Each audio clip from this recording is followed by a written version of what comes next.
नमस्कार।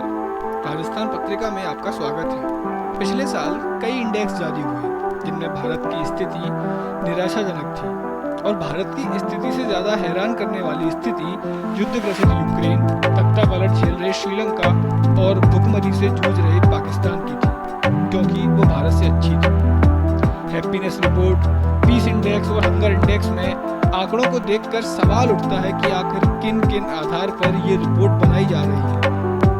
इन रिपोर्ट की विश्वसनीयता कितनी है? इन सवालों का जवाब जानना काफी अहम है, क्योंकि इन रिपोर्ट से देश की साख पर सवाल उठने लगते हैं, देश की छवि खराब होने लगती है। सबसे पहले हैप्पीनेस रिपोर्ट का गणित समझते हैं।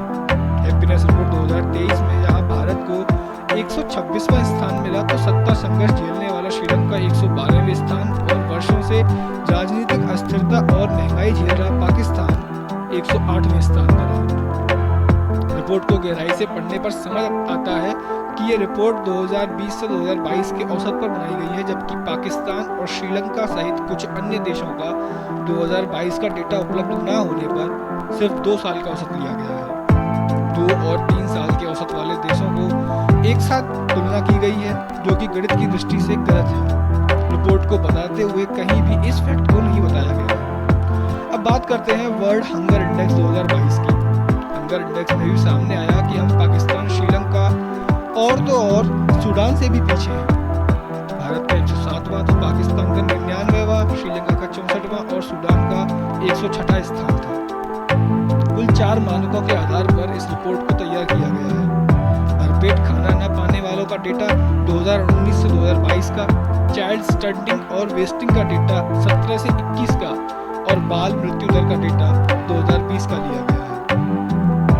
गौरतलब है कि श्रीलंका के 2 मानकों का डेटा उपलब्ध नहीं था, जिसका एस्टिमेशन लिया गया है। वर्ल्ड हंगर इंडेक्स में पुराने डेटा को 2022 में दिखाया गया है और बताया गया है कि ये वर्तमान स्थिति है। अब बात करते हैं पीस इंडेक्स की। पीस इंडेक्स 2022 में भारत को 135वां स्थान मिला, जबकि चीन 89वें, श्रीलंका 90वें, बांग्लादेश 96वें और फिलिस्तीन 133वें स्थान पर था। सभी देशों का स्कोर भारत से बेहतर है। जिस समय रिपोर्ट सामने आई, चीन में एंटी कम्युनिस्ट आंदोलन हो रहा था, फिलिस्तीन पर इजराइल के हमले हो रहे थे, श्रीलंका तख्तापलट की चोट से करहा रहा था। इस समय भारत में कोई बड़ा दंगा फसाद या कोई भी बड़ी घटना न होने के बावजूद भारत का इन देशों से नीचे होना हैरान करने वाला था। जब इस रिपोर्ट की गहराई से पढ़ा गया तो पता चला कि 23 मानकों के आधार पर रैंकिंग तय की गई है। इन मानकों में लिया गया डेटा 3 से 4 साल पुराना है। उदाहरण के तौर पर 1 लाख लोगों पर आंतरिक सुरक्षा और पुलिस का डाटा 2018 का, कथित अपराध का स्तर का डेटा 2021 का, हत्या का डेटा 2020 का, आंतरिक संघर्षों की तीव्रता और हिंसक प्रदर्शन का डेटा मार्च 2021 से मार्च 2022 तक का लिया गया है। कहने का तात्पर्य यह है कि डेटा पुराना है और उसे 2022 की रिपोर्ट का आधार बनाया गया है। डेटा संकलन के समय और रिपोर्ट आने के समय सभी देशों के हालात अलग अलग थे।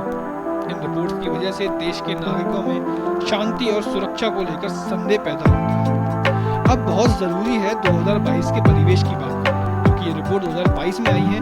तो 2022 के परिवेश को अगर गौर से देखा जाए तो पाकिस्तान और श्रीलंका दोनों देशों में ही हिंसा, सत्ता के खिलाफ संघर्ष और शीत युद्ध जैसे हालात बने हुए थे। हैप्पीनेस रिपोर्ट में सभी देशों के 3 साल के आंकड़े थे, लेकिन पाकिस्तान और श्रीलंका का डेटा उपलब्ध न होने पर 2 साल का औसत के आधार पर ही गणना की गई है, जिसमें 2022 का डेटा शामिल नहीं है। इधर पीस रिपोर्ट में तो डेटा ही पुराना है।